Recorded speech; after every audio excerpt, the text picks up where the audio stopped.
Video 7.1 Explainer, number 46. Two wires are tied to the 300-gram sphere shown. The sphere revolves in a horizontal circle at a constant speed, 7.5 meters per second. What is the tension in each of the wires? Concepts we're going to go over are tension forces, gravitational forces, centripetal forces, and circular motion.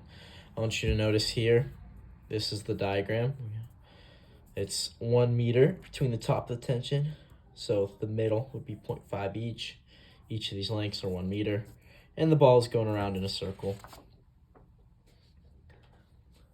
I think this problem can be kind of hard to visualize, so I think it's important to understand what's happening in the picture. The ball is circling around. Like, imagine if you have like a stick and a string and a ball, and you twirl that stick really fast. What's going to happen? The ball's going to go up, and it's going to go basically perpendicular to the stick that you're holding if you're swinging it really fast. Like if I was to hold something out, this pen, let's say, out in front of me, right, like this, and there was a ball, there was something that was attached to the string, it's just going to go, the force, if I give enough circular force, enough speed, then the ball's just going to go, and like the string, the tension, is going to make the string go like that. So I think that's good to notice. This is a centripetal force. So I think a common mistake instantly is you're going to be thinking of how it's circular, and I think it's easy to look at the 0.5 as the radius, because you know it's centripetal. It's kind of told you that in the question, but it's not. It's this mystery side. So when you're doing these problems, you want to do your knowns and your unknowns. Our velocity is 7.5. Our mass is 300 grams, which we convert to 0.3 kilograms. Our length is 1. That's our hypotenuse. And our side is 0.5. We're given that. But our radius is going to be this. And we can use Pythagorean theorem, point side squared plus side squared equals hypotenuse squared. So we just subtract that from there. 0.75 square root, 0.866. You can plug that in to find the angle. Cosine 0.866 divided by 1 equals 30 degrees, because cosine theta is adjacent over hypotenuse. So we get our angle, which we'll use later. So that's important. Now we have our radius. And then we want to look at our diagram. We want to draw out a motion diagram. See, we have our first tension, our T2, and our mg. And notice, right, I think this is another way people can mess up, is if you do your T1, you would think, okay, so tensions are supposed to be equal.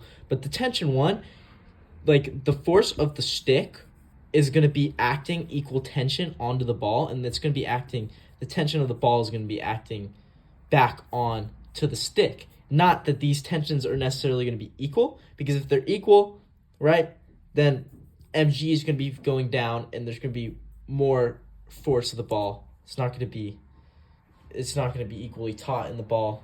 It's going to need more to get it going in a circle like that. So I think that's important to notice, because if these were equal, right, then there'd be an extra force pointing down, and the ball would be going down. So we use equations. T1 plus T2 will be equal to our force, M, WR squared R, velocity equals RW. I did that now just so it's easier as we go along, but I'm going to convert that back later. And then T1 sine minus T2 sine minus mg equals 0. Our sines are these components. Our y components are going down. It's 0. These should all cancel out and be 0. But our x's, they're causing our centripetal force, because it's not x, it's not our ball isn't going around in the y, it's going around in the x, so that's our centripetal force, mass times acceleration, or centripetal mass times velocity. We take out the cos and the sine to get them by themselves, and then we subtract these equations. The T1s cancel out. So 2T2 equals mass times angular velocity squared r over cosine minus mass times gravity over sine. We plug these in. I plugged velocity back in over radius, 7.5 squared. And you solve it out. You just move the 2 over, divide the whole thing by 2. I know it looks kind of messy. And we get 8.31 is equal to the tension of 2 newtons. The second tension, the 8.31 newtons. I just plugged that back into this equation. T1 sine 30 minus 8.3 sine 30 minus mass times g, 0.39.8. We end up with 14.19 newtons. So those are our tensions, forces, the amount of tension in our first string and second string. I think it's easy to think that these will just be equal, and it's also easy to confuse our y and our x-axes for where the ball is spinning around. So those are important to note.